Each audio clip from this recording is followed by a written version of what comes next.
What's up, guys? Blaine Sumner, gonna bring you week 2, day 1 of my prep for the World Games. This week I'm gonna do a voiceover instead of the audio-visual commentary, even though I know I have a beautiful face and you guys are gonna miss it. So, got a lot of requests to do voiceover on the training, so I'm gonna do that instead this week. Let me know what you think. First up this week was raw squats. Here's an attempt at 827. Nice and easy. This is the weight that I thought I tweaked my back on last week. So, as you can imagine, I was a little bit mentally iffy going into this. You know, had a lot of confidence, but again, this is the weight that I thought I tweaked my back on last week. My plan this week on squats was exactly what it was supposed to be last week before I thought I hurt myself, to work up to a decent raw number, throw the suit on for the first time. So, again, here's 827 from the front. Moved pretty good. Didn't tweak my back and was real happy about that. Gonna bring you a side angle here to show you that super heavies can bury raw squats. Ain't no thing. After 827, I jumped up to 893.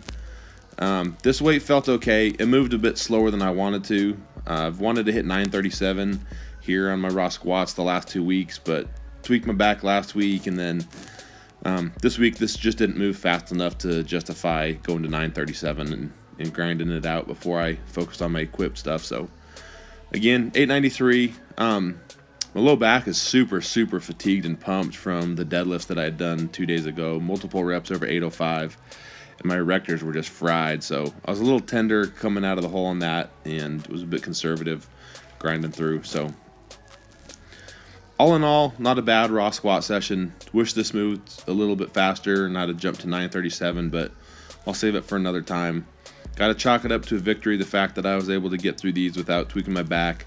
My hips still feel healthy, and gonna head into truly my first week of heavy squats here. So 893 there again from the front. Bring you the side angle here. Get a depth check on it. Nice and deep in my opinion. Oh yeah. So erectors were a little bit fried there, so I was a little tender. Threw the suit on. First time I had the squat suit on since the Arnold, which was, I don't know, 6 or so weeks ago. Went to 937 here. It's a brand new suit, trying to break it in. Felt really bad, really uncomfortable. The weight moved fine, but just the knee wraps felt miserable. The squat suit felt awkward and uncomfortable. So wasn't too happy, but could have been worse. And just a little note on the raw squats, you know, I never really push my raw squats in training, especially when I'm getting ready for an equipped meet, but they've been feeling good lately. I have a little bit of momentum, so I'm just going to ride that raw momentum as long as my hips feel healthy and I feel good about them. So that's really the only plan. There's 937 again. Here we go to the top set of the day, 1047. This is truly my first week back in gear, so I'm pleased that I can just go in, and this is 1047 is my baseline strength at this point, where I can go in without training for weeks and weeks and just absolutely smash it. You'll see there the wobble caught me pretty bad on the way down. You'll see my head knocking back and forth. Still trying to figure out what exactly is going on there. It could be my back being fatigued, could be haven't been under this weight in a while, but as you'll see as I get down near the bottom, I get the bar shakes a little bit, so back and forth. But you know, again, going back to just, it's a great way to start the equip sessions here in my prep. Came out of it healthy, came out of it alive, and a great baseline strength to pick it up the next few weeks. Next up was week 2, day 2, which is my bench press day. First up was raw bench press, followed by pin presses, and finally some accessories. So right now with my training, I'm only going to shirt up every other week. So 1 week I'll go heavy raw, the next week heavy in the shirt, just because of the things that I've learned leading into the Arnold. Not trying to beat myself up or wear myself out before the World Games by getting heavy in the shirt every week. So here was 496. Again, like my other raw lifts, I really haven't been pushing them hardly at all in the past few years. So wanted to hit some singles today before I dropped into my volume work, just to see how things felt. No lift off, trying to play it smart. So pretty happy with how that 496 moved. Probably looked like an opener, which I'm pleased with for not really feeling it out or pushing it in a long time. and then went up to 529, which this is actually ties my PR in a meet, and here it is with the self handoff and not any real prepping for a raw bench press. So pretty happy with that. You know, I don't know where I'd be again if I was focusing on it and pushing it, but happy to see that this matches my meet PR, even though it's about 2 years old. Didn't move too exceptionally fast, but maybe looks like a second attempt. So happy to know I got more in the tank, even though I haven't been pushing it there. Next up was my raw bench press. I dropped down in weight to get all my volume work in. 5 sets of 5 here at 452 pounds. This was my 5th and final set. If you're ever confused on any program, or you feel distracted or unfocused on anything, hit 5 sets of 5 on everything. 5 sets of 5 is the bread and butter. It's been my favorite thing that I've ever used in my training. Perfect way to get good volume work in with the appropriate weight. So next, moved up to the pin press. This is one of my absolute favorite bench press exercises. Kept the weight the same, and again, I repeated 5 sets of 5 here. So that's a total of 50 heavy bench press reps after working down for my singles. So ton of volume, a lot of great work today. Muscles were absolutely trashed after this. Finally moved into my accessories.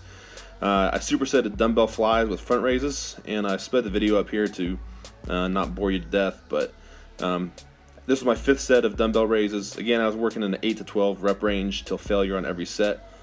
These look a little funny, but I'm doing them with a very focused, purpose-driven reason, and that is to hit my humerus angle at about the exact same angle that I miss my bench presses at. So really just getting a ton of blood flow, a ton of pump in at the exact same joint angle that I hit my bench press. So supersetted these back and forth. After my 5th set, I always love to do drop sets. So again, this is after the 5th rep of each of these exercises, or 5th set of each of these exercises. Great way to finish off a workout. Interior delts, pecs, great way to improve your bench press.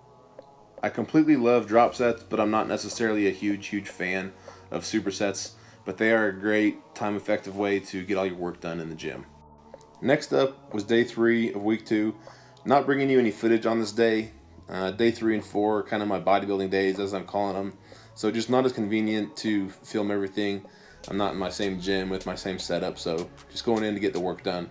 On this day, the first thing I did was chest supported rows, followed by rear delts, lat pull downs, shrugs, and finally some rack pulls. Just to take you behind the methodology here a little bit, really focusing on my upper back. That's one of the areas I'm going to try and hammer to improve my deadlift lockout.